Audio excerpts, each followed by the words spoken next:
नमस्कार मित्रांनो, स्वागत आहे तुमचं पुन्हा एकदा आपल्या नवीन व्हिडिओमध्ये। तर नवीन आलेल्या जी नुसार मुलींना उच्च शिक्षणामध्ये 100% लाभ मिळणार आहे। तर तो कशा प्रकारे लाभ असणार आहे, कोणाकोणाला त्याचा लाभ असणार आहे, कोण पात्र असणार आहे या योजनेसाठी, तर त्या गोष्टी आपण पाहणार आहोत। तर वरती तुम्हाला लिहिलेलं दिसत असेल मुलींसाठी मोफत शिक्षण।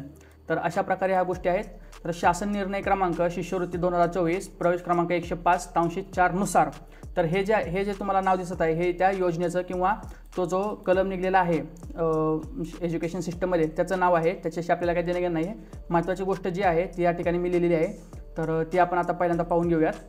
तर मित्रांनो, या ठिकाणी पहा तुम्ही, ज्या मुलींच्या कुटुंबाचे वार्षिक उत्पन्न हे रुपये 8 लाख किंवा त्यापेक्षा कमी आहे, ठीक आहे, 8 लाखपेक्षा किंवा त्यापेक्षा कमी अशा व्यावसायिक अभ्यासक्रमांसाठी केंद्राभूत प्रवेश प्रक्रियेतून म्हणजेच कॅपराऊंडमधून सेंट्रलाइज्ड ॲडमिशन प्रोसेस ही जी प्रोसेस असते कॅपराऊंड इंजिनिअरिंगसाठी किंवा बऱ्याचशा ज्यासाठी डिप्लोमा पण त्यामध्ये असतो।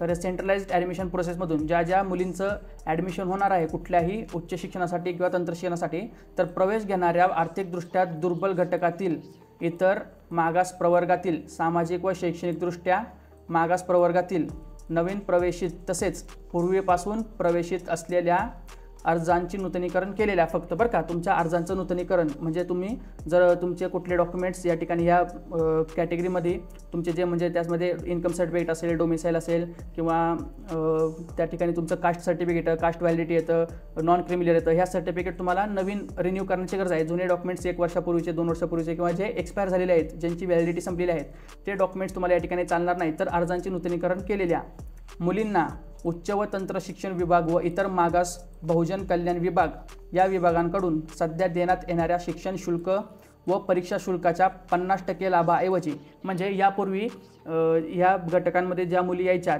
उच्च शिक्षणासाठी किंवा तंत्र शिक्षणासाठी त्यांना या ठिकाणी 50% लाभ असायचा, पण आता त्याऐवजी 100% लाभ देण्यास शैक्षणिक वर्ष 2024-25, ठीक आहे, 2024-25 म्हणजे हे वर्ष, या वर्षीपासून शासन मान्यता देण्यात येत आहे। म्हणजे या वर्षीपासून सर्व मुलींना 100% लाभ असणार आहे शिक्षण शुल्कामध्ये। म्हणजे तुम्हाला कुठल्याही प्रकारची फी नसणार आहे या ठिकाणी, कॉलेजची ट्यूशन फी, त्यानंतर तुम्हाला कॉलेजची जी काही डेव्हलपमेंट फी असेल किंवा अदर फी असेल, ज्यामध्ये तुम्हाला कॉलेजची युनिफॉर्म भेटतात किंवा वेगवेगळ्या फॅसिलिटीज ज्या तुम्हाला कॉलेज प्रोव्हाइड करतं, त्याचे जे काही तुमचे 2 ते 3 हजार रुपये किंवा जे काही नॉमिनल फीज असतील ज्याच्या कॉलेजच्या, तेवढ्या फक्त भराव्या लागणार आहेत।